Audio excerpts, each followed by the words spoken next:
Good afternoon, 10th class. So your last chapter was over. So we are going to start our new chapter. So it is chapter number 10, light, reflection and refraction. So reflection term तो आपने सुनी होगी पहले, but I think refraction जो term है ये आपने पहले नहीं सुनी होगी. So this is a new thing for you. So let's start the topic. So जो topic है इसको हम start करते हैं with the definition.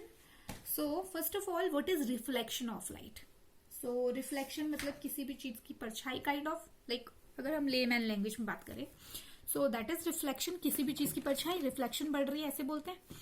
But अगर हम थोड़ा सा इसको scientific way में या फिर थोड़ा सा like साइंस के वे में इसको देखें, so reflection of light is a phenomena in which जो लाइट है दैट बाउंस बैक जब वो किसी मीडियम पर जो है स्ट्राइक करती है. और वो मीडियम कैसा होता है? पॉलिश्ड होता है. पॉलिश्ड इन द सेंस कि फॉर एग्जांपल आपका मिरर जो होता है, आप मिरर में देखना कभी लाइट पड़ती है और रिफ्लेक्ट बैक होती है, ठीक है, तो that is known as reflection. वो एक फिनोमिना होता है जिसमें कि क्या होता है, कोई भी लाइट जो है वो किसी सरफेस पे अगर पड़ रही है तो उससे बाउंस बैक होकर आएगी. जैसे आपकी बॉल दीवार पे पड़ती है और बाउंस बैक होकर आती है, सेम फिनोमिना होता है लाइट के साथ भी. सो ये जो प्रोसेस होती है, इस प्रोसेस को हम रिफ्लेक्शन ऑफ लाइट जो है वो कहते हैं. नाउ बोलने में और सुनने में ये चीजें बहुत ज्यादा सिंपल लगती है कि अच्छा लाइट गई और बाउंस बैक होके आ गई, but it is a process. और कोई भी प्रोसेस जो होती है, इट इज अ जो भी प्रोसेस अगर हम बात करें तो that have certain kind of steps और कुछ रूल्स होते हैं, कोई रेगुलेशन होते हैं, कुछ प्रोसीजर्स यूज किए जाते हैं. सिमिलरली ये जो रिफ्लेक्शन ऑफ लाइट है इसका भी कोई प्रोसीजर है, इसमें भी कुछ रूल्स एंड रेगुलेशंस होते हैं. सो उसी को हम आज डिस्कस करेंगे. So the first thing we are going to discuss about reflection of light is laws of reflection. तो अब आप लोग सोच रहे होंगे कि लाइट बाउंस बैक करके गई, इसमें क्या लॉ है? सो इट हैज लॉ, क्योंकि ये जो चीजें जितनी भी हमारे अराउंड होती है, अगर हम इनको थोड़ा डीपली स्टडी करें तो इन सब में कोई ना कोई लॉजिक है, कोई ना कोई साइंस है. सो उसी साइंस के बारे में पढ़ेंगे. So there are two laws of reflection actually. So one by one we will discuss them. So the first law that we are going to discuss is this. So what first law says, according to this law, the incident ray, the reflected ray and the normal at the point of incidence all lie on the same plane.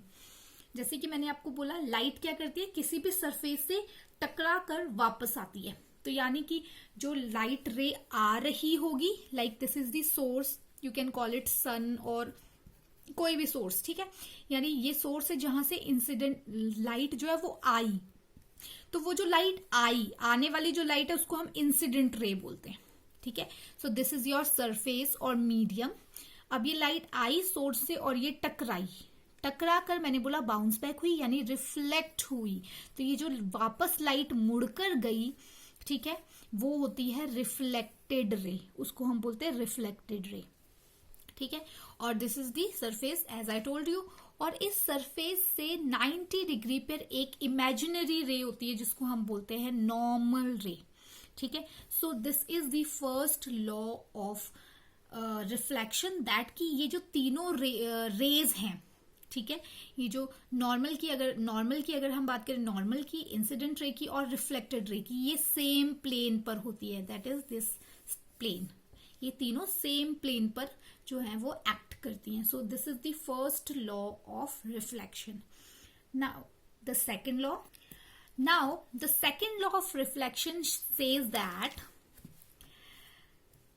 The angle of reflection, that is R, small R, is equal to the angle of incident. Now let's move back to the diagram. So here you can see that कि ये जो normal है ये हमारे incident और reflected ray दोनों के साथ एक एंगल बना रही है.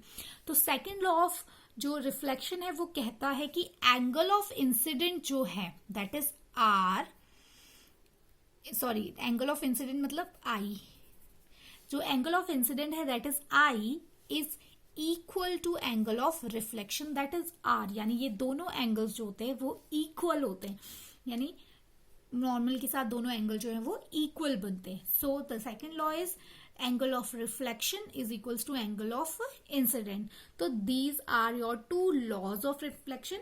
होप आप सबको ये चीज समझ में आ गई हो कि व्हाट इज रिफ्लेक्शन और इसके दो लॉज क्या होते हैं.